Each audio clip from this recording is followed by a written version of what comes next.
మహబూబ్ నగర్ సంబంధించినటువంటి ఎన్నిక అనేది చాలా ప్రతిష్టాత్మకమైంది. ఎందుకంటే ఈ ఎన్నికపై దేశం సంబంధించినటువంటి ప్రజలందరూ కూడా దృష్టి పెట్టారు. ఈరోజు తెలంగాణ ఇచ్చేది మేమే, తెచ్చేది మేమే, తెలంగాణ సంబంధించినటువంటి ఏదైనా సరే పేటెంట్ రైట్ నాకే ఉందని విర్రవీగినటువంటి నాయకులకి ఈరోజు ఎన్ఎం శ్రీనివాస్ రెడ్డి గెలుపు అనేది చంపపెట్టని చెప్పి తెలియజేస్తున్నా. ఈరోజు బీజేపీ ద్వారా తెలంగాణ సాధ్యమనే విషయాన్ని తెలంగాణ సంబంధించినటువంటి ప్రజలు నమ్మిర్రు. అందుకోసం ఈ పాలమూరు సంబంధించినటువంటి ప్రజలు కూడా మంచి తీర్పిచ్చిర్రు. అదేవిధంగా బీజేపీ ఒకటే చెప్తుంది, ఆత్మహత్యలు లేని తెలంగాణ ఒక రక్తం బొట్టు కూడా ఈరోజు చింతించుకున్న తెలంగాణ మేము తెచ్చి పెడతాం.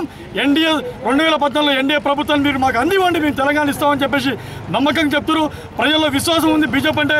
కాబట్టి బీజేపీని గెలిపించుకుందాం, తెలంగాణ తెచ్చుకుందామని చెప్పేసి ఈరోజు ప్రజలందరూ కూడా ఒక విశ్వాసం కలిగింది.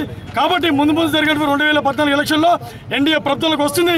బీజేపీ ద్వారా తెలంగాణ సాధ్యమని చెప్పేసి ఈరోజు విద్యార్థులు, యువకులు, కర్షకులు, కార్మికులు అందరూ కూడా ఈరోజు నమ్ముతున్నామని చెప్పేసి తెలియజేస్తున్నాం.